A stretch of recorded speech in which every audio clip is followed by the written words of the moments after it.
welcome back. This is the second season of the Way to Be podcast, and we could not be more thrilled that you are joining us today. For episode 1, we are talking about why speech-language pathology. This whole season, we're really going to focus on the field of speech-language pathology. We're going to learn about different types, different areas of speech pathology that you can work in. But today we're really just talking about why in the world might you want to go into this field to begin with. So we're thrilled to be joined by Dr. Debra Burnett today. So thank you for joining us. And if you've been listening to us for a while, you know we're just going to hop right into some questions and hopefully have a lot of fun along the way. So I'll let Elizabeth fire off with our first question. All right, Debbie, would you give us a little bit of your background and history and how you made your way into the field of speech-language pathology? I would love to, and it's so great that I was included in this. Thank you both so much. And I think I probably have a less typical journey, which is I didn't have a personal experience. I didn't grow up with a sibling or a family member that needed services. I actually knew I loved science. So all things science, especially I was interested in things like physics and I started to really go down that path. And I had a high school opportunity where I could really explore careers. And I started to realize that didn't seem like how I wanted to spend my day, that there was something missing in sort of science and astrophysics. And I met with my high school guidance counselor and we went through my interests and we came across this job, and it was about people and how you could really pursue science, but then also have some value in people's lives. And so I was like, what is this speech language pathologist gig? And as I explored it and I learned more about it, I just thought, you know what, I think this is what I'm looking for. I'm looking for challenge and science and evidence, although I didn't really know what it was called back at the age of 17. And then I applied to go to college for speech language pathology. And every class I've taken, every part of my career, the scope of practice has never let me down. It's allowed me to explore and expand and reframe. And, you know, I feel like I've done a little bit of good for people too. I love it. I love it. So I'm curious, could you tell us a little bit more about, you know, because we know that you have, you know, you've gone on and get your doctorate and all of that. So it's like, what made you decide? Like you said, okay, now I know I want to be a speech language pathologist. So you knew you were signing up for a master's degree at that point, right? And then yeah, well, maybe. And then you were thinking, okay, well, now I want to go on and do some, you know, maybe the science side of it. But tell us a little bit about that journey. So where I grew up in Connecticut in the town of Storrs, which is where UConn is. So I was really exposed to this world of higher education. And it always reminds me how important it is just to be aware of options. And so I knew that college thing looked really interesting to me. And I thought it would be a good fit because I could just really get deep learning. And I'm definitely a nerd at heart. And so when I went into speech pathology, I really knew that I was going to pursue a doctorate. I really felt that pull to figure out what my interest was, my passion, and to figure out what that research might look like. So I really always knew. And I don't know if I would advise this, but my first job interview, I let them know it was only a limited amount of time because I was going to go back for my PhD. But that worked out because they were so supportive and they were excited about that because I think our field really benefits from people who go on to scholarship. And so, so I really always knew I was going to go into that lane eventually. And, you know, fortunately I did. Can you tell us a little more about your current role? Mm-hmm. So right now I work at Springfield College in Springfield, Massachusetts, and I live in Connecticut. So I kind of go over the border every day. And Springfield College has an undergraduate program in communication sciences and disorders. So I also teach my undergraduate students. And then I have another hat that I wear, which is the department chair for the Department of Public Health and Health Professions. And our department has health science and public health and EMT, as well as communication sciences and disorders. And so it's a pretty fun department to work in. Yeah. So 2 follow-up questions based on that. One is, could you tell us a little more about your research? And then second question, not so related, and we can circle back to this, but it sounds like the nature of your job is very much interprofessional, looking at all these different health professions and how they work together. So I'd love to hear more about that as well. Yeah, so my research most recently has been working with a couple of colleagues. Before I was at Springfield College, I was at Kansas State University.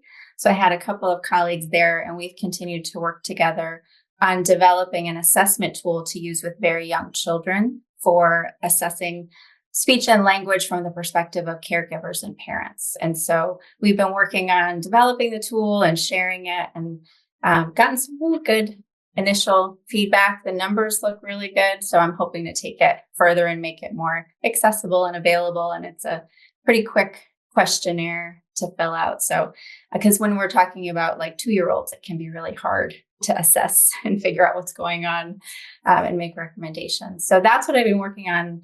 And then I've also been looking a lot at the scholarship of teaching and learning, and working on figuring out some metacognitive learning strategies that benefit our students, and meet them where they're learning.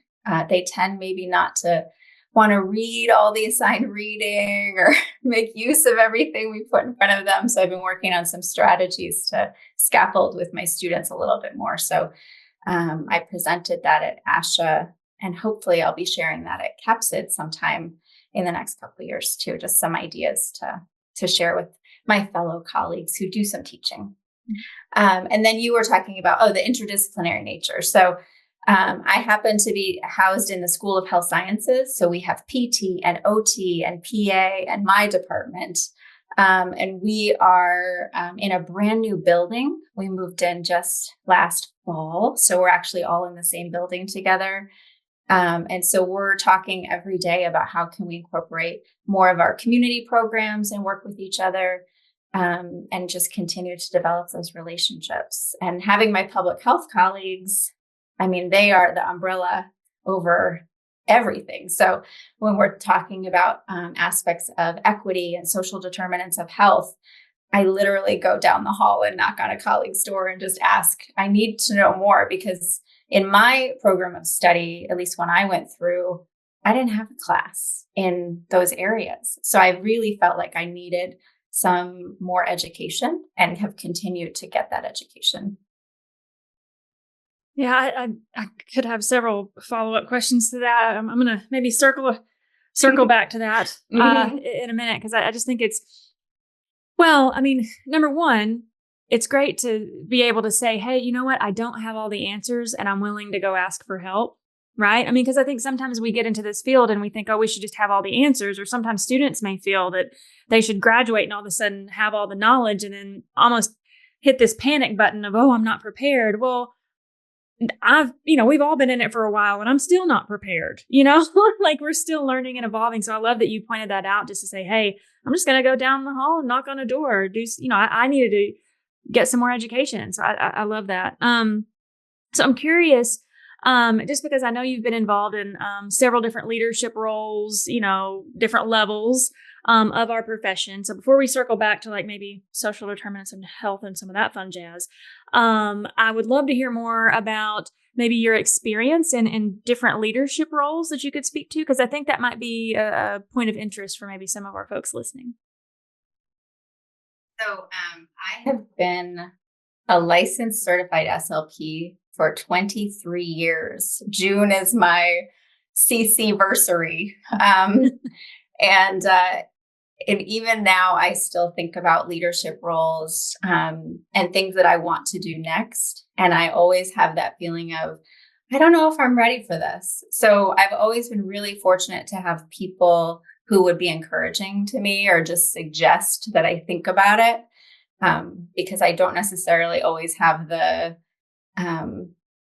that look of trying to figure out what that next thing is, and just always feeling like I'm exactly ready. So I like to step into something, even though I don't feel quite ready, because I know, I'll be able to learn from the people that came before me and find really great mentors.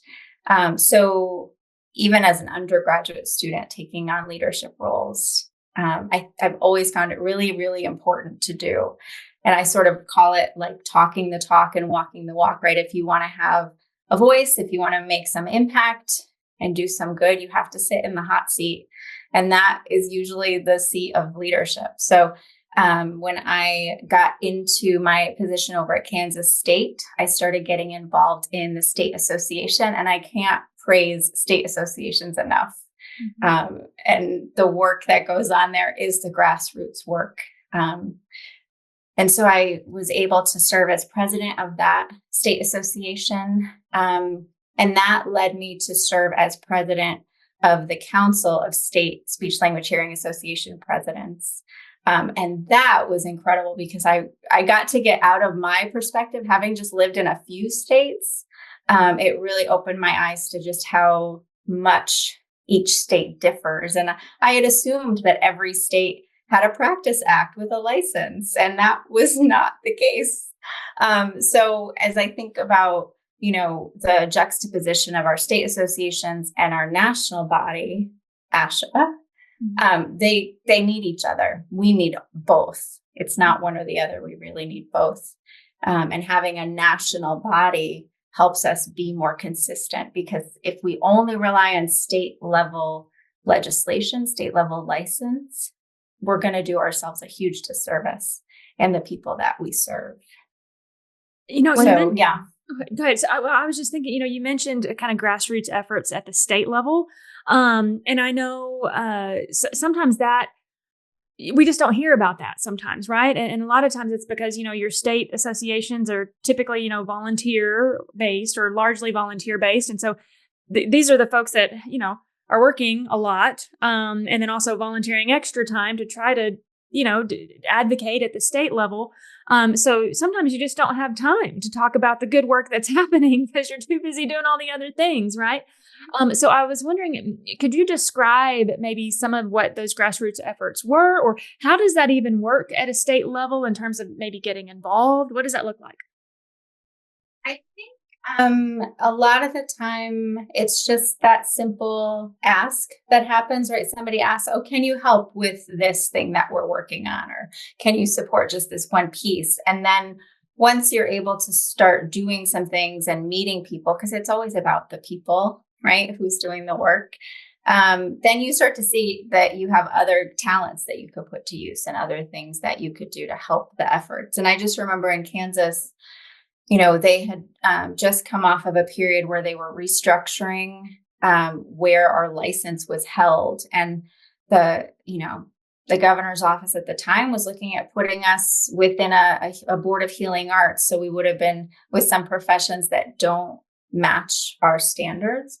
And so without the advocacy of the state association and the lobbyists and really being able to be on the ground in Topeka at that time, we would have been in the wrong body as terms of what was overseeing our license. And now we're in an area not anymore, but I was in KDADS, which is the disability and aging area, and had our speech pathology board, right, and the oversight that was right for us. And again, it wasn't like anybody was trying to move us to a place we didn't belong. They just didn't know better, right? They didn't know the information, and it made sense in the proposal they were working with. So it's things like that that can be a game changer for our profession, that without state associations and people on the ground ready to jump in and do the work would be really, really difficult. And I think, there's some other experiences where legislation's coming through and you literally have your lobbyists talking to your legislators in the hall on the way to the vote, continuing to advocate and explain, why our viewpoint is important and how it should be taken into consideration. And as an individual, we don't have that same influence in terms of our policy. We just don't. So having people come together, and there really is power in numbers. It's fascinating to me to hear this too, because it, first of all, shows the enormous amount of work that goes into making change like that. But also, I think for people listening to this and considering speech language pathology as a career, to see that maybe you are interested in the science of it, but maybe you also have a little bit of a political bug or a leadership bug. And there are ways to express that in this field as well through similar work to what you've done. Pivoting back to the science of teaching and learning and those metacognitive strategies you referenced, maybe some people listening are in academia and they're working with undergraduate or graduate students, but many people in the profession are teachers, even if they don't view themselves that way, because they're working with younger colleagues. They're an externship host for graduate students. They're working with CFs. So what tips would you have for them? If people aren't going to read the whole article or aren't going to read the whole textbook, what just-in-time tips do you have to help teach people new things about our profession? There's a whole bunch of just-in-time teaching strategies. That's actually what they're called. And the idea is to borrow from some of our comprehension warriors and really look at close reading strategies and put them in a template that people can follow. So when they're looking at reading a chapter, they don't just read through the whole chapter and have no idea where to focus or how to digest. And we know that college students don't know how they learn necessarily, that they've often, maybe done just fine or even struggled academically, but they get to college and the pace is so much faster that they don't have time to figure out how they learn. So I always think about scaffolding and helping them build toward that. And we know that if students go into the reading with purpose, with the understanding of what am I looking for in this reading? What's the point? What kind of information am I supposed to be finding here?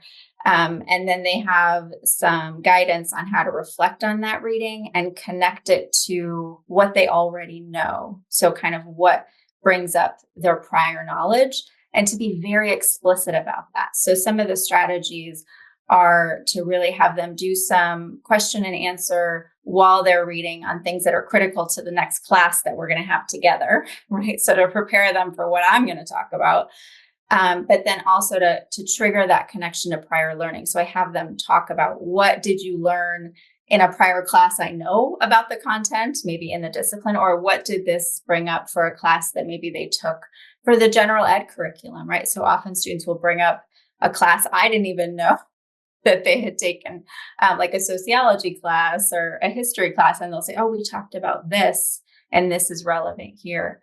And then the other part of it is we have students who maybe are not risk takers in class. They feel like they're not going to be that student to raise their hand or jump in and risk having the wrong answer. And so I've really found that it also helps students when I do this pre-work that I review, that when I tell the student, you know what, if I ask you to give your content, it means you nailed it. You had it exactly what I was going for. And now it's your moment to share it. And we're going to celebrate that with you. So it helps them to feel more confident as we go through. And I have the privilege of teaching students over more than one semester. So I get to see some of that building over time. So the metacognitive piece and just using what we know works, but making it explicit and requiring the student to do it. That's the key. Low stakes, right? Like it's not a high stakes endeavor, but if they do it consistently, they're really going to make those connections. And then the third piece of it is to predict how that learning in the moment is going to set them up for the next topic. So, I'll ask them to predict, how does this matter for the next topic? So they start to think about what's coming. And it sounds really basic because it is. They just don't do it. But I think that's also great because it shows that it is something that any of us could implement, whether you're planning an entire semester of a class or you're having a short-term student observer, whatever it is, ways to help these people learning more about our field really benefit so much more from the experience and retain more. That's great. Well, I think honestly, even in breaking it down more than that, even into like planning therapy sessions or, things like that, or planning a treatment plan. I mean, that idea of kind of, pre-teach or try to help make connections to what we already know. And then let's learn something and then let's go back and review it or talk about how this might help us in the future. That's something that could apply to all of us and across the lifespan, right? Whether you're working in early intervention or you're working in a rehab setting or something like that too. I love it. Love it. Love it. Well, so, we've talked about several things that you've been involved in. I wonder like if you had to name, well, I won't put a number on it. That way you can decide. But like, what most inspires you, or what do you love most about the field of speech language pathology? I think kind of what I alluded to before, which is it has never let me down. So if there's something that I'm interested in, thinking about like justice, equity, diversity, inclusion, right? That's an area that we have a lot of opportunity to do more. And so I can embrace that lane within our scope of practice, within the discipline. I don't have to find another career or another path to be able to do some more equity focused thinking. This morning, I was actually in a training with a higher ed group in Massachusetts, where some community colleges and my institution have come together to look at equity in higher education. And so we did like a 4-hour workshop this morning.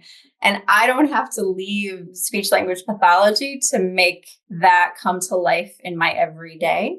And I think that's something that just resonates with me. And when students kind of ask me about like, what if I want to do something else? You can. I mean, work setting wise, you can shift. I mean, if you can dream it up how you want to spend your day, this career has availability to do that, right? If you want to go be on a movie set half your day, go be on a movie set half your day. Like if you want to go in industry, if you want to go in higher ed, if you want to see kids in the morning and 95-year-olds in the afternoon, right? If you can dream it up, this field has it available to you. And I've been so impressed with the different types of full-time jobs and on the side gigs and people that become like app programmers or create materials to challenge some existing materials. So it's just that this field has never let me down. I've never been bored or feeling like I wasn't challenged. I'm incredibly challenged, which I want. That's really exciting. So what have been some kind of highlights? If you could think of specific anecdotes or clinical encounters or professional achievements, what stands out to you as you look back at your career so far? I definitely have some fun memories of students I've worked with and my pediatric clinical practice part of my career, where you see children for a period of time. And so I was in upstate New York working, and I was seeing this one little girl, and then I ended up seeing her cousin, and then I like the whole family. So there's just that relationship of you really get to see people. And it was a lot of home and community-based services. And then they came to like the office where I spent part of my day. And I mean, I just got to see their whole family, and I felt like part of the family in a still professional way. But, I just have such a fond memory of that. And this, our access to people's lives is just really rewarding, and it's such a privilege. And when I was in Kansas, I worked with a family pretty much straight for 8 years. And so I got to see this little nugget grow up. And I was at the family's home like every other Saturday morning for a big team meeting, very interdisciplinary. I was able to bring my graduate student and incorporate them into how does a really successful team work, because we had very different perspectives and very different priorities, but we all came together in a really constructive way. And so that period of time, again, you're just in people's lives in such a profound way. And so those are the memories, like the clinical experiences that really make a huge impact on me and just kind of stay in my bones for a long time.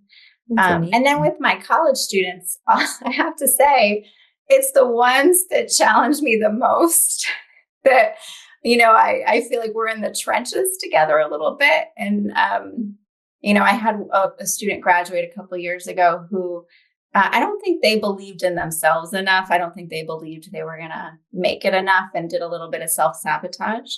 But we got in the trenches together, and I might have felt like I was dragging them to graduation. But they made it, and then they've gone on, not in SLP, but in an associated area, and went on to grad school and found their place. And so it's stories like that where I just feel the impact of that. And now they're going to go on and impact people's lives in lots of ways.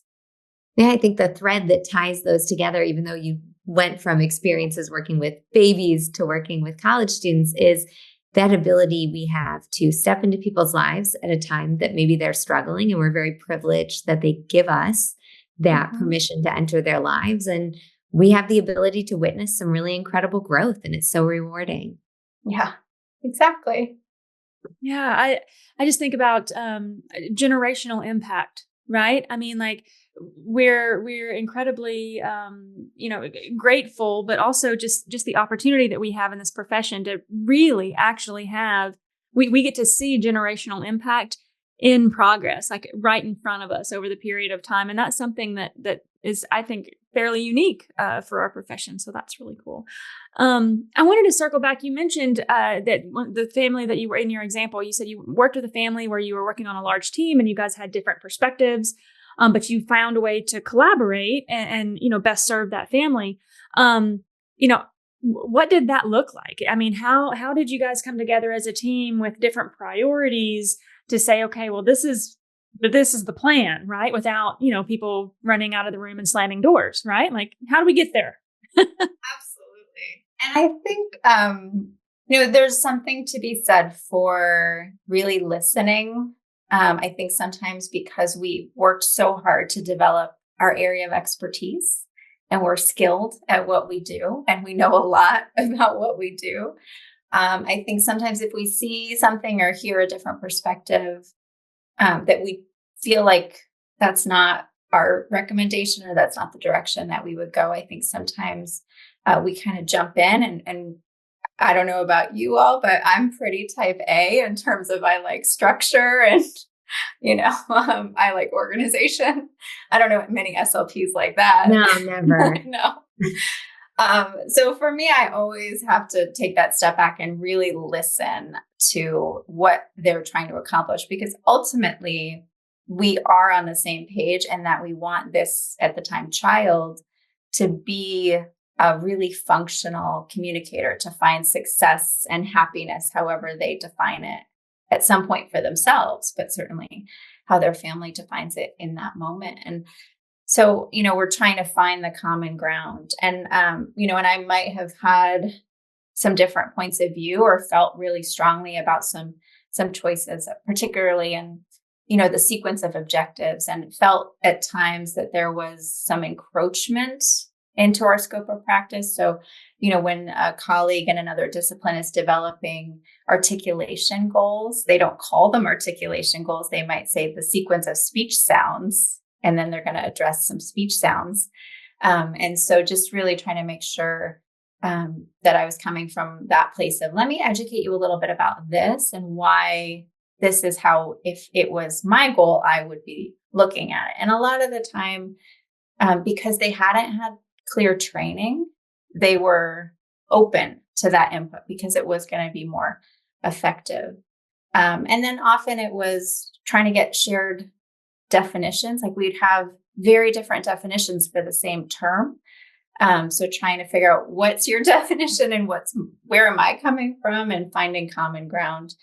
And then ultimately it's the family, right? So because this is a young child, it was the parents who ultimately choose what direction they're going to go and kind of where they want to put resources and priorities. So never talking to the parent behind the back of the other professional, like really trying to have that discussion together, I think built a lot of trust that they knew we were on the same team and on the same page. And, it turned into actually some collaborative work and some collaborative research work that we did together, and some colleagues and myself doing some training in their discipline to learn a little bit more and inviting them to learn more about our discipline.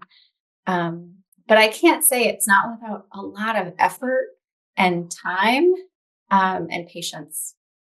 Oh, it And sounds so, like you really made a concerted effort to be a good listener, to be a good teammate, to figure out when to push and when not to push, all for the success of a magnificent little human. Um, you also spoke a little bit about, your leadership work. And so being in positions of leadership, you're thinking about the future. What do you think the next 10 years brings for our profession? What do you predict, or what do you hope to see, or both?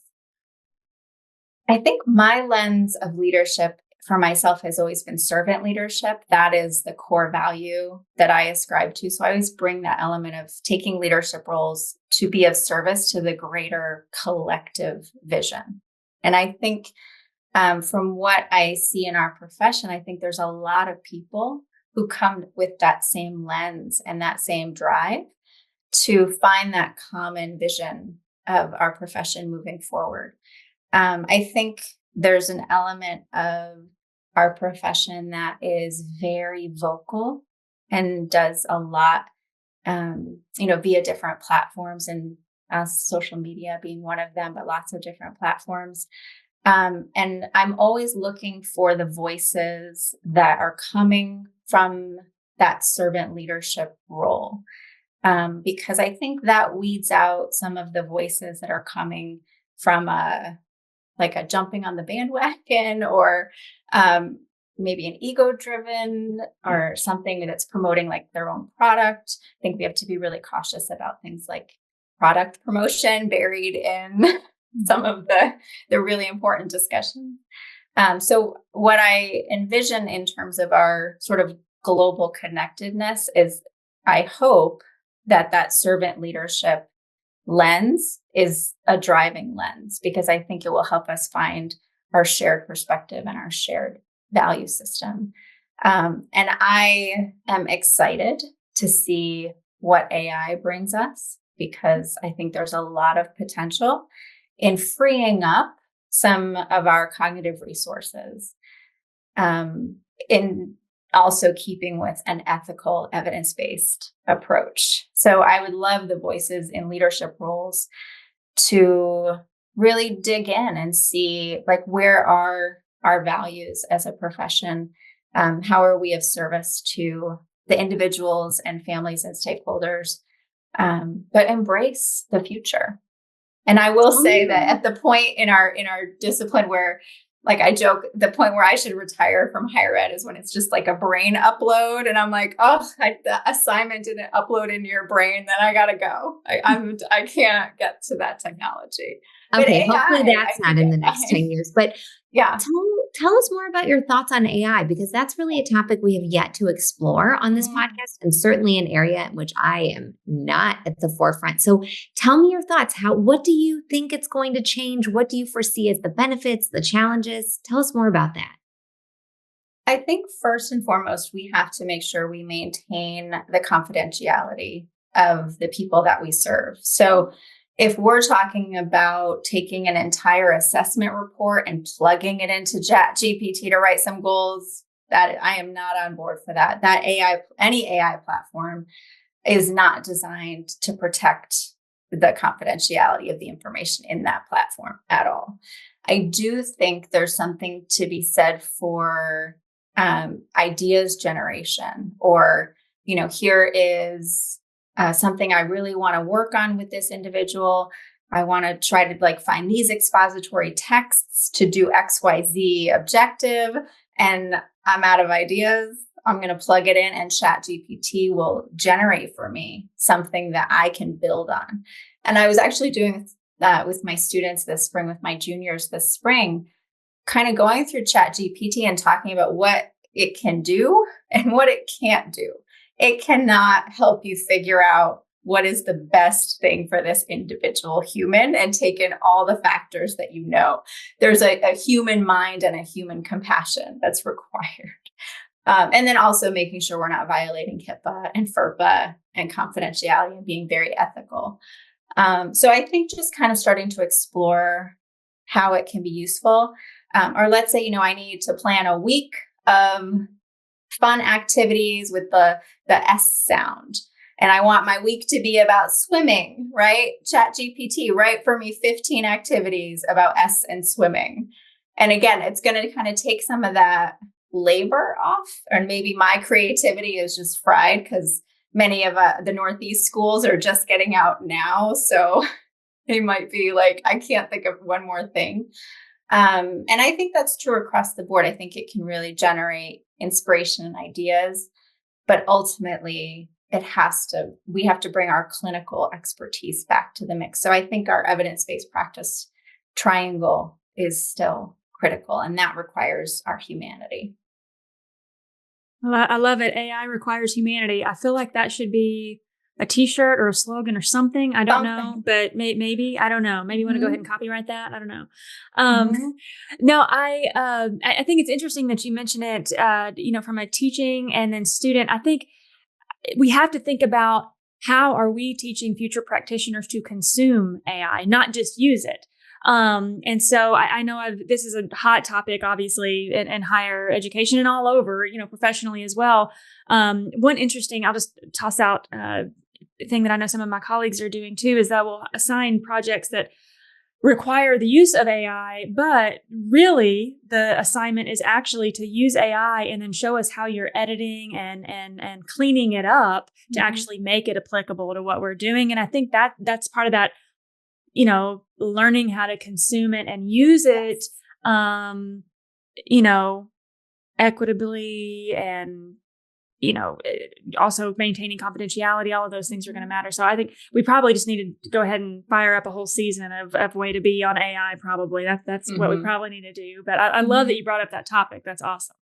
Thanks. And I think students are unsure. They usually don't want to cross lines. They don't want to do things that are out of bounds. And so one of the conversations we had at the end was just trying to help them navigate when they should be dipping into AI, when it's not allowed. And, and I said, beyond something written in a syllabus or something that your supervisor might directly tell you, you just have to ask, right? Because not everybody's thinking about AI. It's not in front of mind when, if they're out at a site and their supervisor says, I want you to think of activities about swimming, the supervisor might not think, oh, they're going to just go plug that into AI, and they might assume that the student is using their own resources, even if it's just like an activity book off their shelf. But so I really encourage them to just be very open and have the conversation and ask. And then I think what's going to happen with our professional colleagues is students are going to be asking them more and more about AI and what is the role. And that's going to prompt people in their work settings and in their in whatever part of our scope they're working in to have even more conversations. Yeah. I mean, even thinking about target word lists or, prompt visuals, to use for, generating sentences or, like you said, lesson plans, things like that. I mean, I agree that I think it's going to help us in the long run, but we've got to figure out how to do it ethically for sure. Yeah, exactly. How to be an informed consumer. That is. Yeah. And AI hallucinates, you can't trust that resource list. Right. Nor can you trust what happens when you enter in information, like who gets that. Right. Yeah. You have to assume it is in the public domain, and that if you've put anything in there that is protected, you've violated ethical practice. That is going to be such an important forefront for the field moving forward. There we go. You have made many good predictions for what's going to happen in the next 10 years, but I think certainly that one is so thought-provoking. And like Rachel said, we could talk about that for a whole season's worth. But it is now time for the rapid fire round. So I'm going to pull up a 90-second timer. You are free to pass on any of these questions. So let me pull up the timer and then I'll have Rachel start. All right. We've got 90 seconds on the clock. Here we go. Debbie Burnett. All right. Sunrise or sunset? Sunset. Coffee, tea, or soda? Coffee. Cats or dogs? Dogs. What is your go-to trick for surviving long, boring meetings? Doodling and side texting. What do you do to unwind or relax? I will definitely find a cozy spot on a patio with a glass of wine. Mm. What is your favorite animal and why? My favorite is owl because they're incredibly cute, but also my favorite Winnie the Pooh character is owl. Mm. City life or country life? Country life. What is your favorite snack? Oh, anything potato chip. What's your favorite color and why? Purple because it's the best color. What? If your office had a mascot, what would it be? It has a mascot. It's Stewie from Family Guy to remind us that those babies are really thinking. What inspires you to get out of bed in the morning? Knowing that I'm going to be pursuing something fulfilling and really hard. What is a hidden talent that you have? I don't know if I'd call it a talent, but I like to sing. Oh, well then, so what is your go-to karaoke song? Wannabe by Spice Girls. Love it. We Yay. could not have ended with anything better. I love it. I love it. Well, thank you so much for your time with us today, Dr. Burnett. We really, really appreciate it. Thank you for joining us today. Thank you both for having me. Yeah, I guess there's only one thing left to say, and that is way to be, Dr. Burnett. And perhaps someone listening to us today, either listening or watching, perhaps they thought about what we've chatted about, and maybe this might be a way to be for them too. So we are wishing you all the absolute best, and we look forward to future conversations. Have a great day, everybody.